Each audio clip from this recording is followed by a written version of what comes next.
Hello, hello, hello, everybody. Welcome to another episode of QTNA.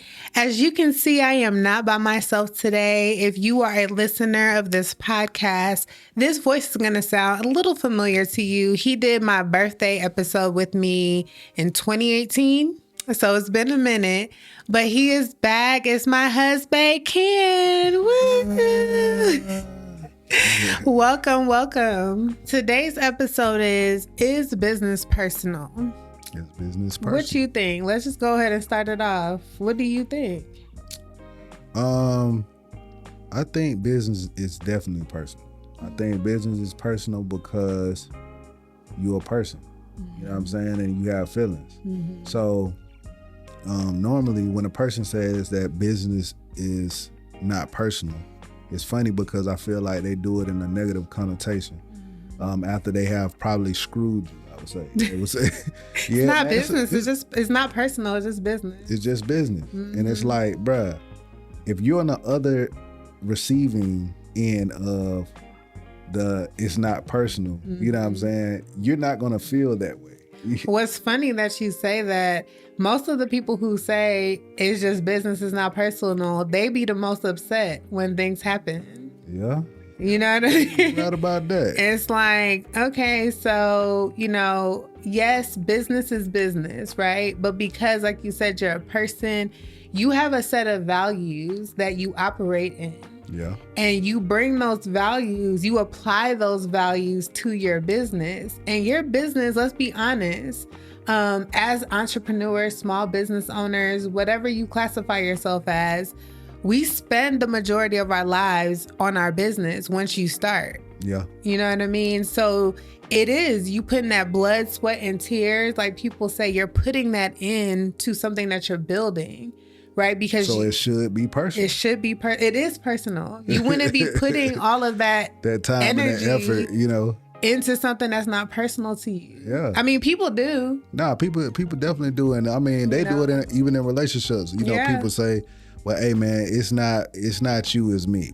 You know what I'm saying? And it's like, well, what does that mean? You see what I'm saying? Like, just like the topic today, it's not business. It's business. It's not personal. Like, that it doesn't make sense. I get it, but I think I do think it's instances where it's not personal. Business is only not personal when it comes to handling your business from a business standpoint, meaning you don't operate under emotion. You're black and white. You do what's right. You do what you say you're gonna do when you say you're gonna do it, regardless of what you have going on.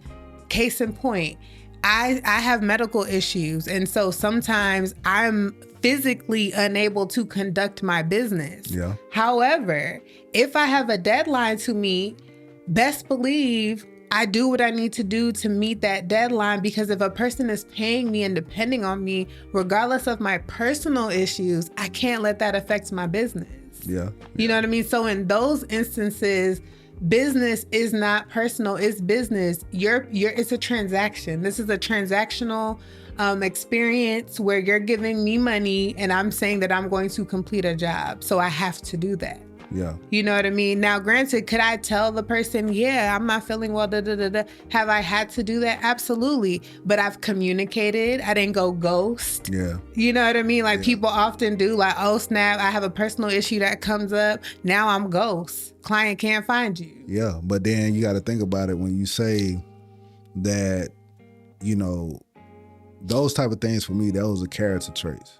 So I still feel like it still goes back to personal, because it's like, okay, your personality makes you act the way that you do. You might not be responding to emails, or you might not be a good, just all around not a good communicator when it comes to the business. But you're great at what you do, but you're not great at communication. And that might translate in your personal life too. So I feel like it's things that you do need to set up. Because the whole reason why I wanted you to be, my partner in this is because I know it was an aspect of the business that, I could do, but that's not my thing. Yeah, and that's not my thing. Like, so I would say customer service is something that you do very well. You see what I'm saying? Back in making sure everything is, formal, making sure all of our contracts tight, all that's perfect. It's you all day. You know what I'm saying? So I looked at it and said, okay, with my personality trait, I have to kind of like make up the difference. And I feel like, because there's so many solo entrepreneurs this generation, which is good. Yeah. You see what I'm saying? Yeah. We don't take time to structure the team. You know what I'm saying? Good. And a lot of times it's affordability, which I understand. So then the question becomes, how do you allow someone to help you with your weaknesses so that you can run a business that is doing good business, right? And like you said, back to the personality trait, the same way you probably behaved at work when you were working for someone is the same way that you're going to behave in your business. You know what I mean? So, case in point. Talk about it. If you felt like you didn't have to go to work because you didn't feel like it, guess what you're going to do in your business? What you gonna do? You're gonna go ghost. You're gonna not show up when you need to. You're not going to do the things because you don't feel accountable. Wow. So that's the personal part, like you said. But business should not be personal in that sense because, again, it's transactional. Yeah. It's very transactional. So I guess to answer that question, if we really break it down, is business personal has two answers. It's yes and no. It's yes, it's personal because it's something that you're pouring into, and because you're pouring into, you should care about it. And then it's a domino effect. Because you care about it, it's going to affect the way you treat it, and it's going to impact how you feel when people play with you about your business. Let's talk about that. Exactly. I think it's also a big thing of, like I said, it goes back to that character. So you got to have something that is outside of you. You know what I'm saying? Like, and that's your ethics. You know what I'm saying? Every business, every entity, I would say, in the world, even with, coming from the government, they, they supposed to have a code of ethics that they live by. And I feel like even in your business, you need a code of ethics that you live by. Like certain things that you say, okay, I'm not going to do this because I want my business to represent this. You see what I'm saying? Or I am going to do X, Y, Z. Yeah. Because exactly. I want. Another great example, we observe the Sabbath. Yeah. That is a part of our personal life, but it impacts our business because we don't work on the Sabbath. Yeah. And we make that clear to clients. We don't take on jobs if we know that it's going to impact the Sabbath. It's not, you know what I mean? Because we know that, one thing is we want to make sure that we are showing up our authentic self. You know what I'm saying? And I feel like, God gives us everything that we, he provides for us. You know what I'm saying? He's give us all these different provisions to go out there and do it. So, whether this man come and shop with me or not, you know what I'm saying? Like, I know I'm gonna be good. You see what I'm saying? A bigger entity, you know what I'm saying, a little bit bigger than us or whatever. You got, what was that? You got I'm sorry. A bigger entity that you have is like Chick-fil-A. You know what I'm saying? Chick-fil-A. Yeah. They close on Sundays, and that's when you want it the most. Yeah. I feel like if Chick-fil-A polled everybody right now and said, when do you want us the most? Oh my goodness. It's Sunday. You always crave Chick-fil-A on Sunday because they're closed. Yeah, I say you can't have it. You can't have it. You can't have it. Yeah. But like you said, that's within their practice. That's a personal belief system that the owner, that the CEO, the founder has. And he has allowed that personal belief to impact the way he structures his business and how he runs his business. So him making his business personal allowed him to be at a top or operate at a high level, I would say. I agree. Because, that guy, he stacked up. He operating at a high level. He stacked up. Period. So, okay, I have another question then. So, if business is personal, right? let's talk about, the whole how you feel when someone plays with you about your business. How do you handle that from a business standpoint, right? Mm-hmm. Because you don't want to react emotionally and make it personal. Yeah. So how do you respond to someone when they play with you about your business? Well, it's a couple different ways, I think if you are that person and you present yourself in a dignified way, I do think that you do need to address it, but it is all about how you address it. How you address it. It's all about how you address it. And you could do one thing that I love about you, because you have this background of customer service and everything, and process improvement, is client recovery. Mm-hmm. You know what I'm saying? Mm-hmm. So because of our code of ethics, we try to make sure that our client is satisfied, within our means. Right. We have done things that probably has it's a learning experience. Yeah, it's a learning experience. We have done things that goes outside of the scope of what we had to do, because we wanted to make sure our clients were happy.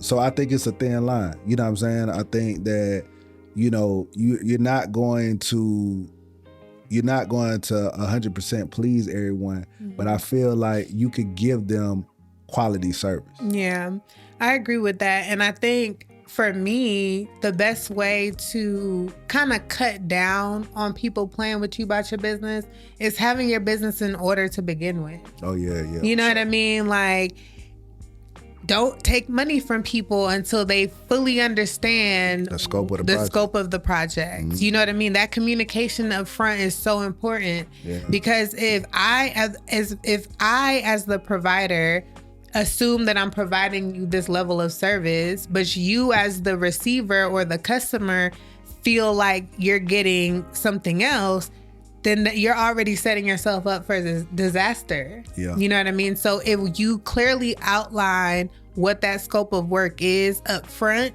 then if somebody decides to play with you about your business, you can actually stand on that. You can refer back to that and say, look, when we first talked, this is what we committed to, right? This is what this is what the contract said. This is what the contract This is what you accepted. Yeah. You had no questions. You know what I mean? You didn't make that clear that you didn't understand, so on and so forth. So you at least have a leg to stand on. And then it happens. So you just know in the future, number one, what to look for, red flags. You know what to look for.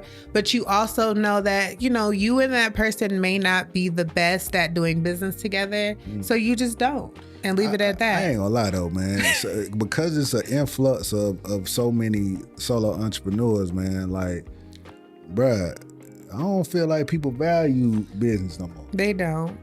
I really don't. No, I disagree with that statement. I would say it's not that people don't value business. People don't understand what business is. Again, they're operating from their personal belief system. So if you're a person who says, oh, I don't care about XYZ, you're going to bring that into your business. So you're not going to practice service recovery because you don't care. Mm-hmm. You know what I mean? You're not going to try to figure out, how to do this correctly if that's not a part of how you operate. If you don't operate in excellence, you're not going to operate your business like that. Mm-hmm. It goes right back to that personal belief system. So some people just really don't understand how to do business. And that's why you have founders and CEOs. Yeah. Because you could be a founder of a company, you have a great idea, but your business acumen is not there. It's not there. It's non-existent. Yeah. Rest in peace. So what do we do about that? Because ideally, and I hate the whole, that's why I don't do business with Black people thing. I hate that. I really hate that because, like I said, there's Black people out here doing good business. There's Black people doing good business. There's white people let's people keep it G. of other races doing bad business. Everybody has somebody in their race that be like, But I do feel like people in other races get more grace when they do bad business Yeah. You know what I mean? Like think of you having a bad experience at the doctor's office, right? Yeah, for sure. You're more inclined to still go to that doctor. Yeah. Even if you're like, oh, they did this, whatever, you're going to get them a second chance. Yeah. But let a black business make a mistake. Yeah. Or not even just a black business, just a business that is not held in a high regard. Yeah. Like you said, you brought up the doctor. Look at the doctor versus the barber. You know what I'm saying? Like, you'll give a doctor more grace, and let's keep it G. He has your life in his hand. They make mistakes all the time. That's why you got malpractice. Yeah. You know what I'm saying? Yeah. So it's like, you know, with this barber, you know, shouts out to the barbers. You know what I'm saying? Shouts out to mine, that boy Jermaine. But yeah, I got to get a cut. I can't say that.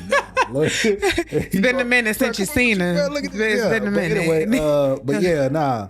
The doctor, no, like I said, I feel like our society, you know, of course, is like, okay, this guy here is a lawyer, so you know what I'm saying. You gotta give him a little bit. I'm gonna trust this person off rip. Yeah. So it's like I really feel like we do need to give people grace, but we also need to hold everybody to the same standard and be accountable. For sure.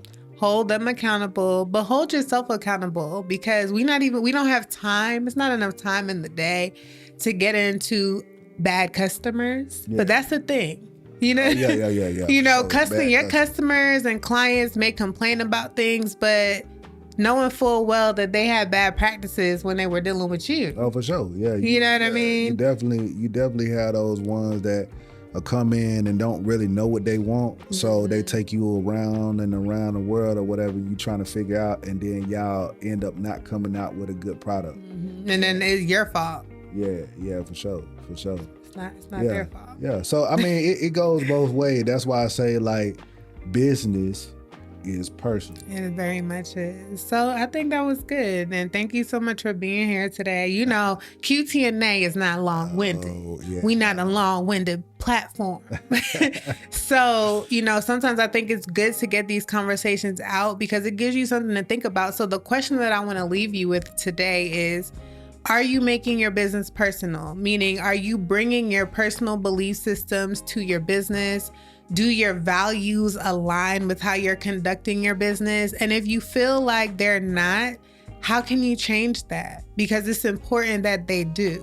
Your values shouldn't change because of the circumstance or the environment.